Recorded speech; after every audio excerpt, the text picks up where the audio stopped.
সুপ্রিয় শিক্ষার্থীরা, আসসালামু আলাইকুম। আজকের ক্লাসে আমি তোমাদেরকে বাইনারি সংখ্যা পদ্ধতির যোগ অঙ্কগুলা তোমাদের শিখিয়ে দিব।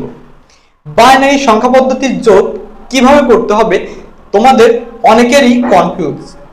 সকল প্রকার কনফিউজ আজকের ক্লাসটি করার পর থেকে দূর হয়ে যাবে। মনে করো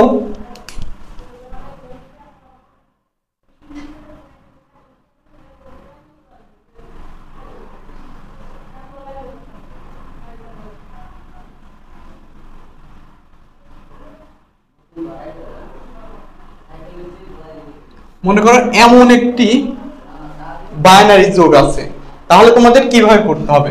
তোমরা অনেকেই জানো, যখন উপরে উপরে একটা সারি নিচে একটা সারি যদি থাকে তাহলে আমরা সহজেই করতে পারবো, কিন্তু উপর নিচে মানে টোটাল তিনটা লাইন যখন থাকবে তখন আমাদের বাইনারি যোগ কিভাবে করতে হবে তা আজকের ক্লাসে দেখবো।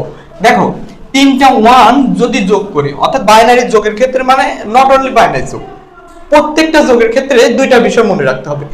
দুইটা সংখ্যা অর্থাৎ এই সংখ্যাগুলো যোগ করলে যোগফলটা যদি এই বেজ অপেক্ষা ছোট হয় তাহলে স্বাভাবিকভাবে বসে যাবে।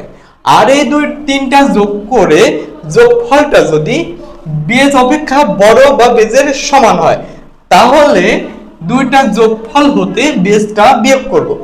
বিয়োগ করে যে ফলাফল হবে তা বলবে, আর এই ক্ষেত্রে যতবার বিয়োগ করে ফলাফল পাবো তত হাতে থাকবে।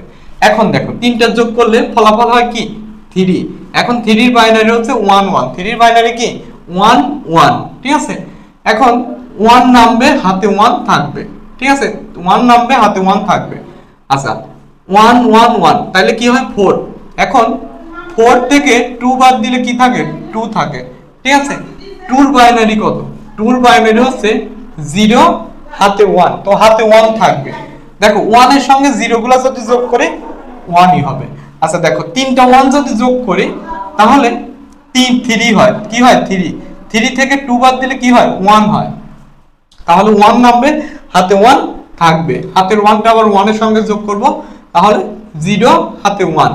আবার তিনটা 1 আর হাতের 1 যোগ করলে কি হয় 4 হয়, কি হয় 4 হয়। 4 থেকে 2 বাদ দিলে 2 হয়, 4 থেকে 2 বাদ দিলে 2 হয়। 2 এর বাইনারি হচ্ছে 0 হাতে 1। দেখো, এই হচ্ছে বাইনারি যোগ। তোমাদের অনেকেরই প্রশ্ন যে তিনটি সংখ্যা যখন থাকবে তখন আমরা বাইনারি যোগ কিভাবে করব।